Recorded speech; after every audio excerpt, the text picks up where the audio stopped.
شیطان بعض لوگوں کے ذہنوں میں یہ وسوسہ ڈالتا ہے کہ میں تو دین کے قریب ہو رہا ہوں، اللہ کے قریب ہو رہا ہوں، اور مجھ پر آزمائشیں کیوں آ رہی ہیں؟ سنو سبحان اللہ، اللہ کے حبیب علیہ الصلوۃ والسلام کی کیا شان ہے۔ اعلیٰ حضرت ایسے ہی نہیں کہتے کہ میں نثار تیرے کلام پر ملی یوں تو کس کو زبان نہیں، وہ سخن ہے جس میں سخن نہ ہو، وہ بیان ہے جس کا بیان نہیں۔ میرے آقا نے کم و بیش 1450 سال پہلے یہ مسئلہ سالو کر دیا۔ حضرت سیدنا سعد بن ابو وقاص رضی اللہ تعالیٰ عنہ فرماتے ہیں کہ میں نے عرض کی یا رسول اللہ صلی اللہ تعالیٰ علیہ وسلم، سب سے زیادہ مصیبتیں کن لوگوں پر آئیں؟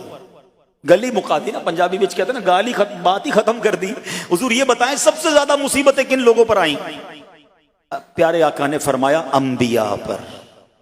اللہ اکبر، اللہ کے سب سے قریب تو انبیاء ہیں نا، انبیاء پر، پھر ان لوگوں کے بعد جو لوگ بہتر ہیں، پھر ان کے بعد جو بہتر ہیں۔ سنو اب اگلا جملہ، بندے کو اپنی دینداری کے اعتبار سے مصیبت میں مبتلا کیا جاتا ہے۔ اگر وہ دین میں سخت ہوتا ہے اس کی آزمائش بھی سخت ہوتی ہے، اگر وہ دین میں کمزور ہوتا ہے تو اللہ عز و جل اس کی دینداری کے مطابق اسے آزماتا ہے۔ بندہ مصیبت میں مبتلا ہوتا رہتا ہے یہاں تک کہ اس کے دنیا میں ہی اس کے سارے گناہ بخش دیے جاتے ہیں۔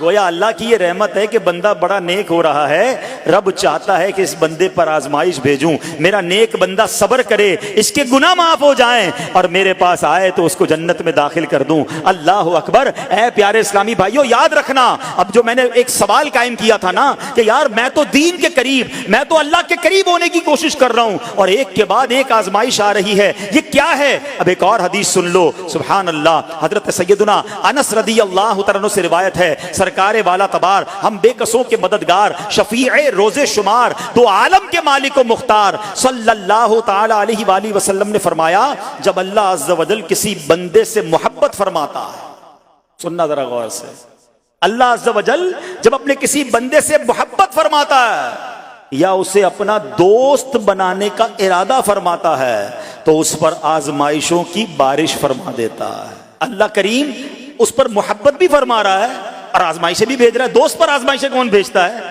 دوست کو تو راحتیں ڈالی جاتی ہیں۔ ہائے ہائے، اب یہی تو امتحان ہے، یہی تو چیک ہے۔ سنو، نبی پاک فرماتے ہیں جب اللہ اس پر آزمائش بھیجتا ہے نا، وہ بندہ اپنے رب کو پکارتا ہے، اے میرے رب عز و جل، تو اللہ فرماتا ہے میرے بندے تو جو کچھ مجھ سے مانگے گا میں تجھے عطا فرماؤں گا، تو جلد ہی تجھے دے دوں گا اور اسے تیری آخرت کے لیے ذخیرہ کر دوں گا۔ سبحان اللہ، یعنی اللہ والوں کو آزمایا جاتا ہے، ان کے درجات بلند کیے جاتے ہیں، ان کے گناہ معاف کیے جاتے ہیں۔ تو اے میرے پیارے اسلامی بھائیوں، کبھی بھی یہ ذہن میں خیال مت لانا کہ یار میں دین میں قریب آ رہا ہوں، میری آزمائشیں بڑھ رہی ہیں، سمجھ لو امتحان شروع ہو گیا ہے، ٹیسٹ شروع ہو گیا ہے، اب اس ٹیسٹ میں مجھے کامیاب ہونا ہے اور اللہ کے مزید قریب جانا ہے۔ زندگی میں جو گناہ ہو گئے ہیں یہ میرے گناہوں کا انشاءاللہ کفارہ بن جائے گا، میرے درجات کی بلندی کا سبب بن جائے گا۔ اللہ سے عرض کرنا، اے مولا میں تیری رضا پر راضی، میں تیرے فیصلوں پر راضی، اب تک جو دیا تھا تو نے دیا تھا،